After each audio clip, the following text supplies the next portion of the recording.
Welcome to Out of the Office, a podcast exploring the lessons learned from the hit TV show, The US Office. This is an opportunity for us to use the series as a way to understand more about the ways we can create a more diverse and inclusive workplace. I'm your host, Sarah Chandran. I'm the founder of Fresh and Fearless, and I'm going to be delving into the world of Dunder Mifflin to examine the different characters and scenarios presented throughout the series. We're going to look at how the show highlights the importance of respecting diversity, fostering inclusivity, and how we can create that positive work environment. Now, whether you're a fan of The Office or just interested in learning more about creating this inclusive workplace, this is the podcast for you. So grab your favorite Dundie award and let's tune in. I'm delighted that today we're going to be looking at season 2, episode 1, The Dundies. And as a bit of background, this is essentially Michael's, the manager of the Scranton office, his attempt to create an award show, but it's quite embarrassing. It's not that inclusive, and there's kind of some things in there that are probably not great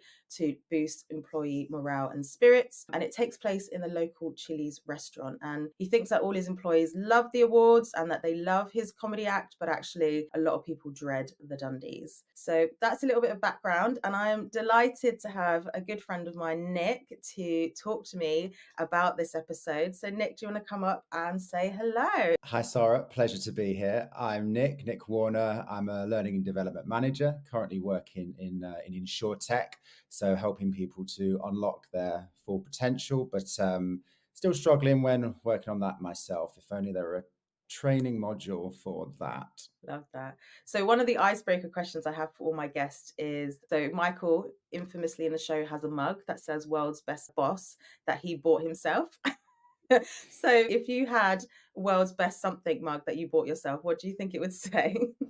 Oh, nothing that was progressive, probably world's best cheekbones, world's best skin. You have amazing bones and skin, that's true. Oh, very gifted. Any Bless. advice like how you get those amazing cheekbones and skin? There's no secret really. It's just plenty of exercise and a good diet and the odd Mm. bit of acid. Amazing. Okay, so let's dive into the Dundies and the awards. And I obviously have watched the series so many times, and I find that the Dundies are um, really, it's an entertaining episode to watch. And I think there's like a really sweet moment with like Pam and Jim as well, where they have that little kiss. Well, I think Pam just like plants one on Jim, and he's like, "What?" But in general, like it's just like it reminds me of when I was at work and we would often have like awards, and some of them would be silly and some of them would be more serious. And I feel like Michael maybe struggles here to kind of get the right balance, because I think he kind of sees the Dundies as an opportunity to like lift employee spirits and morale. And he tries to get Jan over and tries to get some budget to support it to kind of give people drinks and stuff. But I think he really like misses the mark. So whilst he has like those good intentions, I think it hasn't quite achieved what he wanted in terms of the efforts to kind of make people feel great. And I wonder what your reflections are on that in terms of how Michael has kind of created these Dundies and why he's kind of missed the mark. For sure. Well, it's certainly a process that he believes in. He does it year on year, but it's not really something that is well thought out. He doesn't take any opinions or feedback from his staff at all, and the whole event's very disorganized. And although it's an awards ceremony with several different categories, none of them are really tailored to the workforce's individual preference or their opinions on the world and the workplace. So it sets up an opportunity for many things to go wrong, and they do, and the whole thing kind of falls apart around him towards the end. It is interesting how it just quickly wraps like falls apart around him, and even like the Chili's restaurant, I feel like is not really a fitting place for an awards ceremony. I just feel like there's like people, just random strangers, like sat around having their like evening entertainment, like of this office awards show. Like I think it's not really great. Yeah, I mean, that's a good example there, really, to highlight the culture of a workplace and the fact that he's having the event in a American version of like a Charlie Chalks is going to go no way into breeding confidence or any sort of professionalism within the team.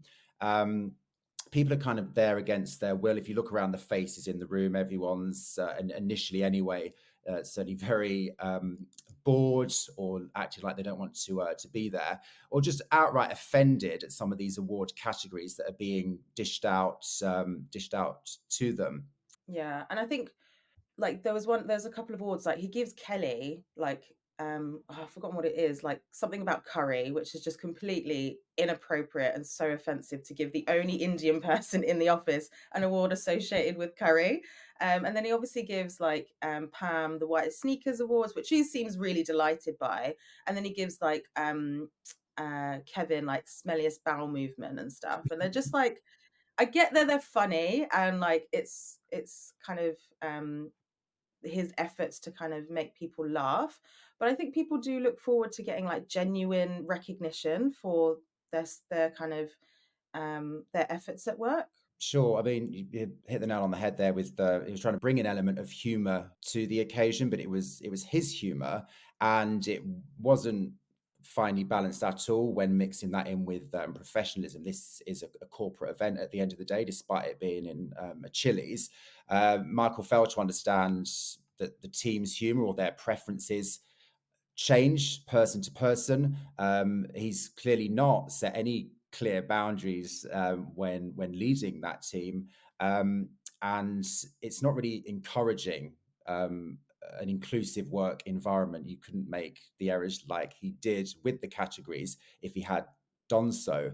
So sometimes humor can enhance camaraderie amongst colleagues, but not a single thought was given to that when creating the event in the first place, and the absolute lead balloon across the floor when people were going on to accept these awards just absolutely ratified that totally. I feel like he could have been, yeah, as you say, a bit more thoughtful and put some idea behind those awards. And for example, every year he gives Pam the same award, and recognition of like the longest engagement award goes to Pam.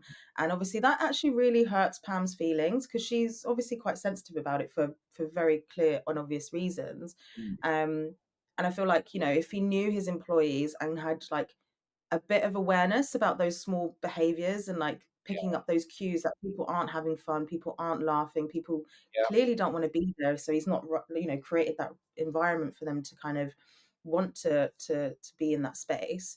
And I think it's really lovely when like Jim kind of goes into the office to Michael and says, hey, I think it would be great if you kind of change that category. Like, and Michael's like, oh, but it's so funny because we do that every year. And I feel like that's maybe sometimes what people in workplaces need to do is yeah, they can, you're in it, right? And managers don't always see things.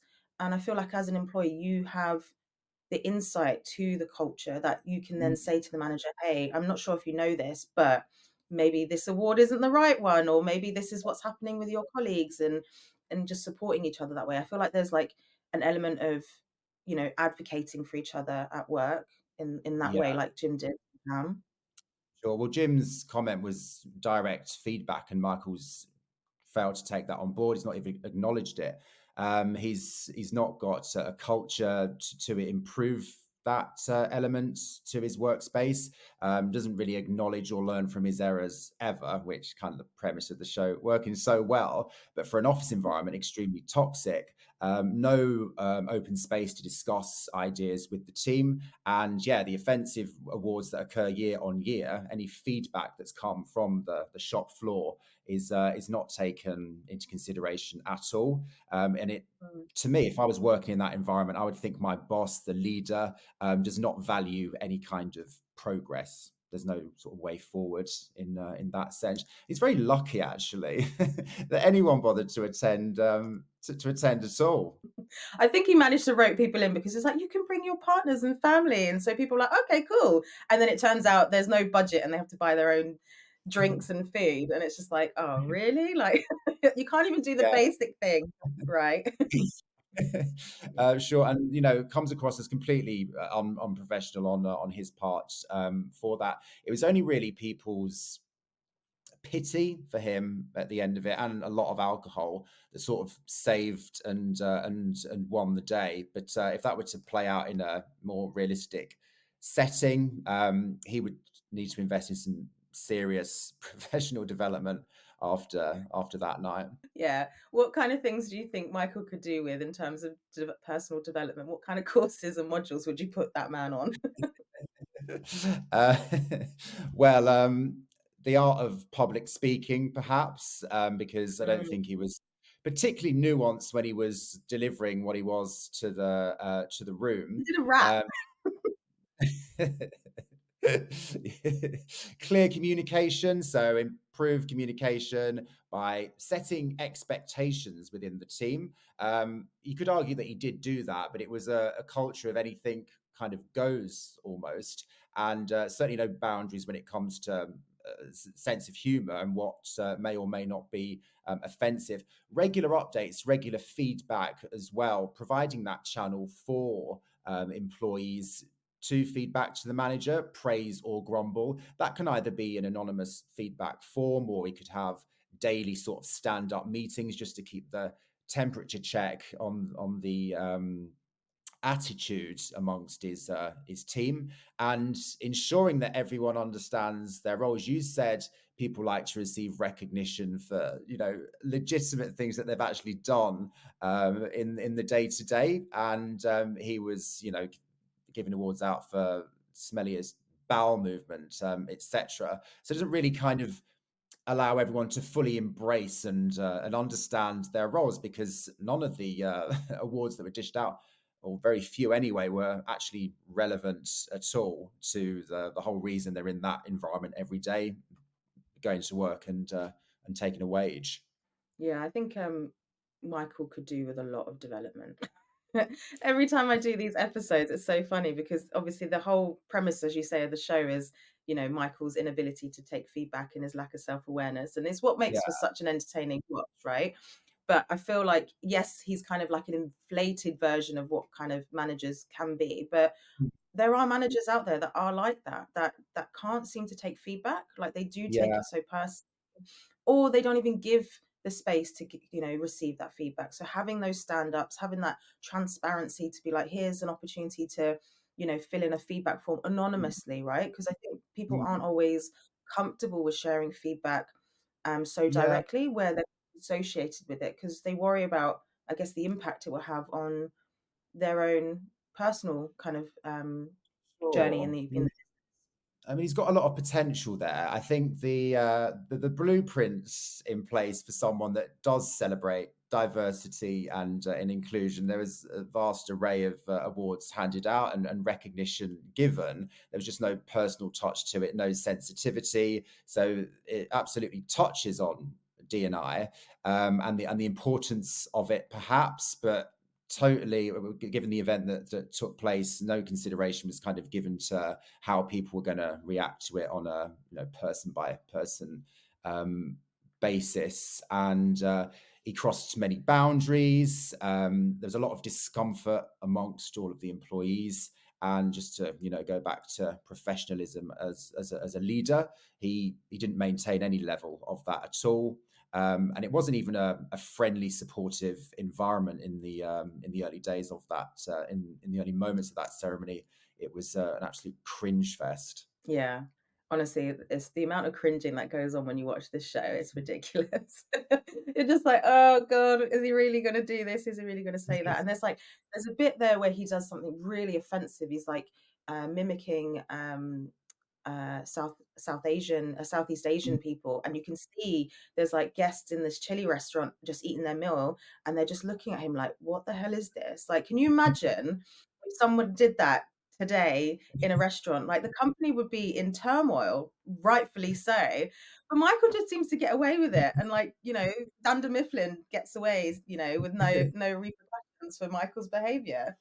Yeah, totally. I mean, he does need to, or if this were a real life scenario, that there would be a serious emergency need for turning those mistakes into a learning opportunity and self reflection, because there are several errors made well, there's several errors made in every single episode, but that one in particular, he would need to kind of own up to the fact that he's perhaps closed-minded, and a lot of the categories that he dished out were perhaps acceptable in old money, but certainly not in today's day and age. Apologies, that can go a long way to fixing any grievance someone may have with you, just acknowledging it in the first place, and then implement that change afterwards. Any feedback given, use it to make meaningful adjustments, and create better recognition strategies. And as a trainee, invest in those training managers that can influence office culture, improve communication, and yeah, again, recognition, but legitimate recognition for the task that's been at hand, not for the world's longest engagement, whatever it might be. Yeah. Yeah, and it's not great. And I love what you said about apologies, because sometimes we feel like, oh, it's all gone wrong, and you hear this in the kind of DEI space of someone makes a mistake and it becomes this like whole song and dance about it. But I really think sometimes a simple apology and just holding your hands up and saying, I messed up here. I said something I shouldn't have. It's completely inappropriate. And I apologize. And I'll, work to do better next time. And I feel like, you know, we kind of overcomplicate the process because people start Yeah, tripping up on themselves and, getting like those knee jerk reactions and becoming self defense, like becoming really defensive about it, yeah, which I think Michael has a tendency to do. totally. Yeah, I mean, there's frequent conflicts in the episodes, and if from a manager's perspective, you wouldn't want that to fester. Of course, within the office environment, it needs to be addressed quickly, and in a kind of impartial way as well. You can sort of tell Michael has got his favourites in a work capacity, if not in a personal capacity, and to construct and maintain a healthy work environment, you would have to sort of deal with any conflict in a lot more swift manner than he did when Dwight found that, was it graffiti in the toilet, um and in the ladies' Yeah. loo. And then Dwight's reaction is like, this is the ladies' room, so you need to have some class. And then basically prevents the women from being able to use the bathroom. And I'm just like, Dwight, like I love Dwight. Honestly, I think he's one of my favorite characters because he is just so ridiculous. He just takes Yeah, things so literally well. yeah, it doesn't balance any personal professional boundary, despite it's ironic really, is that sort of end goal is it's totally at odds with how he goes about completing the task. Yeah. And I think the thing I always see and recognize with Dwight is everything that he does is to gain the recognition of Michael. He just does everything that he can to be noticed and to get that Yeah, praise. It's almost like this weird father-son dynamic with them, even though they're like the same age. But I think that's like quite a lot of people we kind of, in the workplace, we might look to somebody as like, okay, they are someone to, I would really value their recognition and their praise more mm, so than anybody else, and then yeah, often not quite get it. So I think, as a manager or as a colleague, just picking up on those things, because those moments where you can just say like good work, good job, can really change and transform that person's, mm, spirit and morale. Like at the end of the episode when Michael says, good work to Dwight. He's like, oh, he was thinking that he was praising him for helping Pam, who's fallen off her seat drunk. But actually, he was like, no, for all your audio work. And it was just like, just such a lovely, fulfilling moment for Dwight yeah. in that particular Yeah, and moment. but trend slightly, because most of it, all of it, really marginalised, or the team members with the Dundies that handed out. So totally, it means the world to most people, but certain people it means absolutely everything too. That inclusive recognition for just saying good job, or anything where you can kind of set them apart or point out where they've set themselves apart from the chaff, if you like. So ensuring that recognition is inclusive, but also respectful, and aligning with any company values, which there don't seem to be any that set out in Donder Mifflin, and Mm.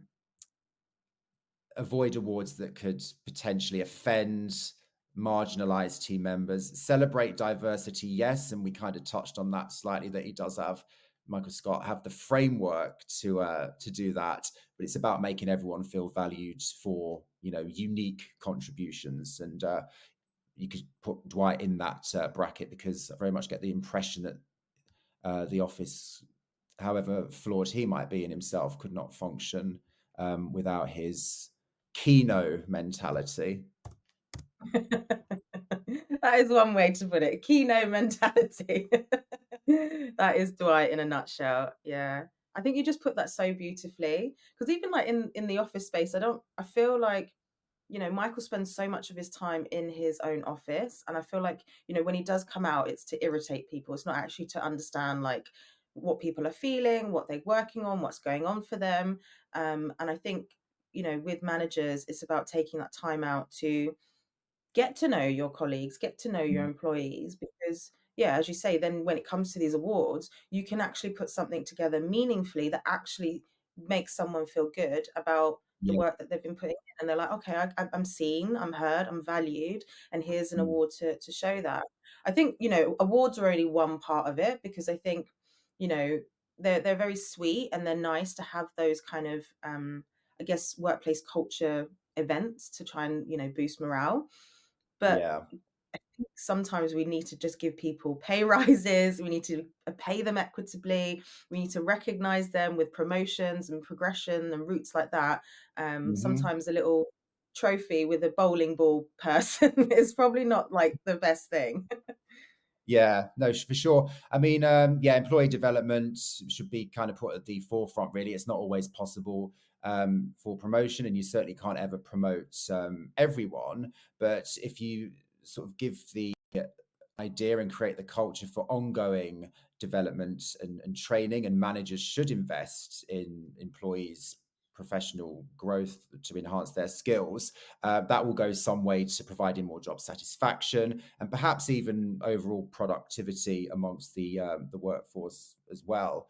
Michael Scott erodes a lot of trust that might be put into him, because he's got very erratic behavior at the best of times, and I certainly wouldn't look up to him as a trust figure. It would make me nervous, actually. I totally agree. If I had some issues or I had like a willingness to be promoted, I probably wouldn't go to Michael Scott, because I don't genuinely think he would have my back and actually do the work to get me that promotion. I feel like he'd be that person that goes, yeah, yeah, I'll work on that, and then just brush it aside. And then you check in with them, and it's like, so where is this training course, and where is this progression route, and where's all these development plans? And it's like, oh, Yeah, yeah, it's been really busy. I haven't got the time, but I promise I'll get round to it.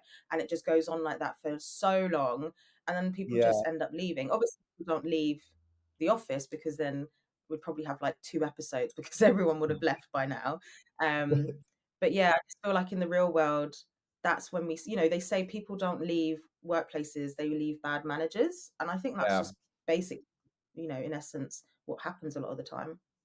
Very true. And I've had managers in the past, not necessarily affecting me personally, but I've witnessed it where people have been held back because the manager sees that person as indispensable to them, and kind of holds back their career, because either they don't want to go about training up someone else to to reach the same standards as the person that wants to leave, or if they, you know, can't be bothered to fill the gap in them in themselves. So it's a real sort of toxic trait when your focus is, as a leader anyway, when your focus isn't on the development of the team, or recognition beyond like an awards ceremony. I mean, this is an annual ceremony in the Dundies, but the actual culture of recognition should be taking place throughout the year, day to day acknowledgement of hard work amongst the team.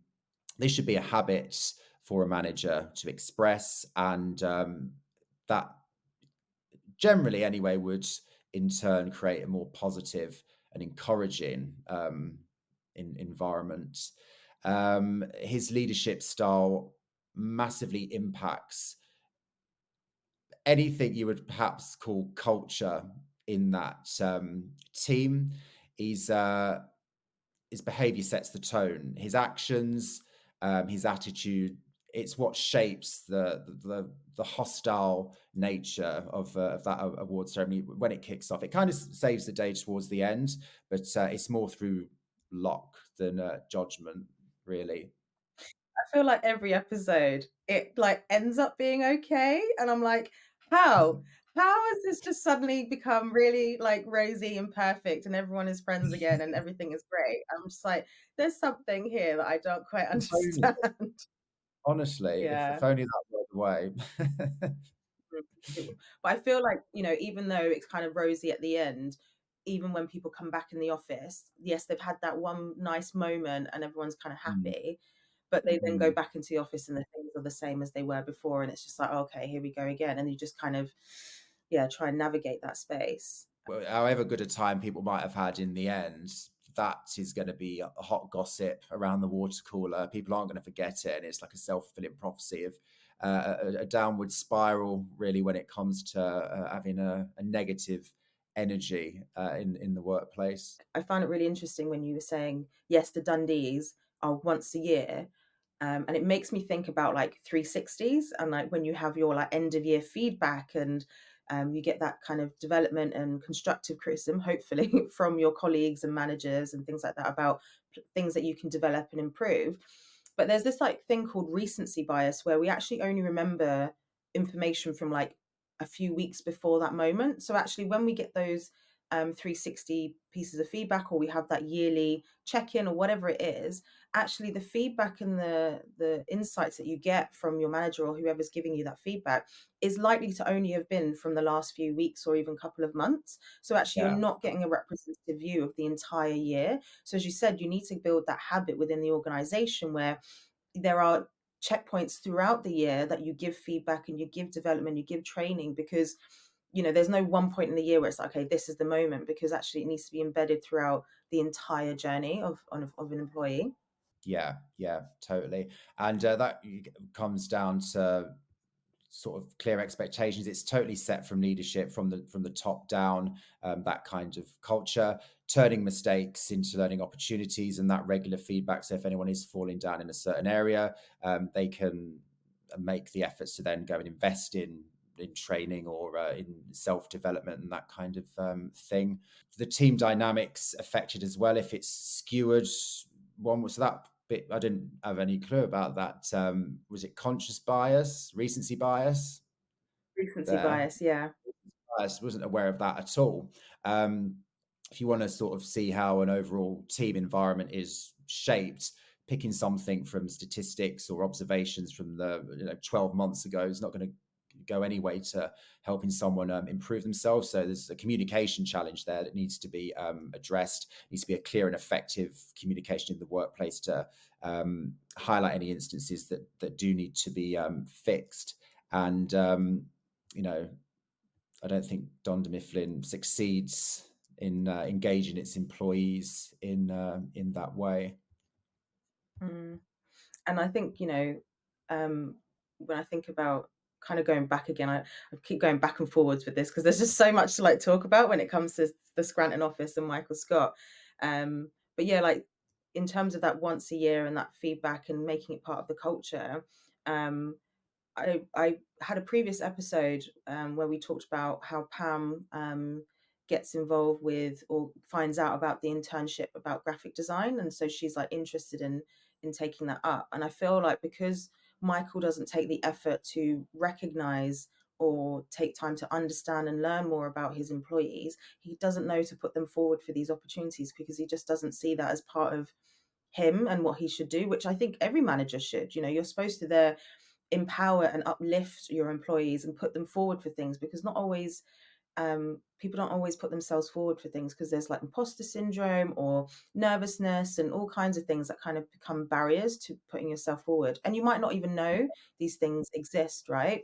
And I feel like had Michael been more professional and had really clear understanding, he probably would have given Pam an award about the most creative person, and actually giving that Mm, recognition for a really key skill that she has a lot of mm, love for. And I think those things can be like a way to propel someone to their next kind of journey in the Yeah. workplace. Yeah, I mean, I feel like he doesn't really regularly assess the team, or if they are regularly assess the information, if it's passed to him, he's not really taking it on board. He doesn't have a good gauge of morale um, amongst the team at all. I don't really get the impression that he perhaps knows the team well, that personally it's not well organized or inclusive when he does create these events, and they just go on to create awkward moments amongst everyone. He does have quite, like, we mentioned the good heart earlier, the fact that he's not a lost cause when it comes to being an inclusive leader, and embracing that diversity. He's also got a very resilient side to him, so he's constantly faced with these scenarios that do go wrong. And although he comes out smelling the roses a lot of the time, you can't get away from the fact that he demonstrates massive resilience to anything that's sort of thrown his way, even when it doesn't go well. When the awards are kind of dead in the water and he's looking like he's about to burst into tears, and the day is ultimately saved, he does demonstrate, the value of perseverance. And although not necessarily learning from his mistakes, he's always striving to see the job through, although it's only really to his personal taste, without really taking anyone else's opinion on board. So you do have to kind of give him a bit of credit for that. But when it comes to the nitty gritty and getting to know the team really well, I don't think he's perhaps got a leg to stand on there. No, he definitely hasn't. Um, I love that you have that. We're able to give that perspective, because I sometimes I'm like, oh, yes, he's a good heart, and you can't help but love him because of kind of the reason why he's doing these things, because ultimately he just wants to be liked. He just wants to be Mm. friends with his colleagues. But you're so right. He does have um I don't know where he gets it from, but this resilience and this just ability to kind of take those negative moments, take it on the chin and just kind of like move forward, which I think is quite a good skill to have as a manager, because, there are moments throughout the entire series where like there's talks of like redundancies and the Scranton branch closing down and all of these kind of things. And I feel like he gives a level of transparency that maybe the head Yeah, office doesn't give. And I think that's so valuable to the team. And I think they always know that, yes, Michael probably isn't the most suitable and uh, great manager, but actually, at his essence, he is human and he will say it as it is. And I think you always know that, you get the truth somewhat with Michael. yeah, sure. I mean, he's quite adaptable for himself, and can survive a lot himself. He wouldn't say he's necessarily, encouraging much innovation. He's not very flexible when it comes to any grievances that his employees might have, and he doesn't show much willingness to evolve the culture of the office, or a way of doing things. But for he himself, yeah, he's very adaptable to situations, and because he sort of does wear his heart on his sleeve, although he doesn't really recognize much personal information about individual team members, you can sort of still see him as quite an honest person, because he doesn't change tack. He's always unapologetically himself, and it wouldn't stoke sort of an A-star internal working culture, but it would at least let you know where you kind of stood with the boss. Even if his head is in the clouds, you certainly know it's there. It's Nothing's masked at all. Yeah, absolutely. This has been wonderful. We are coming up towards the end. Is there anything else you want to mention or say about the Dundies, Michael, or anything else to do with the Dundon Mifflin world? Well, I think it provides valuable insight into the nuances that have to be taken on board when it comes to employee recognition, um, importance of tailoring approaches to individuals, and recognizing what's offensive, and what you can get away with, and that it's a delicate balance, and it's also a delicate balance between humor and professionalism in the workplace, and reflect on mistakes as well, make improvements, learn from your mistakes. The only way is to go about doing that. And managers are often the ones that can learn the most valuable lessons by fostering that positive environment and building stronger relationships with their teams. Beautiful. I love that wrap up. Thank you. And thank you to everybody that was listening. I hope you enjoyed this podcast episode with Nick. I certainly did. And yeah, if you have any questions or want us to look at anything in particular in terms of episodes and future topics, do let us know. We'll have all the information in the description. But yeah, we look forward to seeing you in our next episode. Thanks, everyone.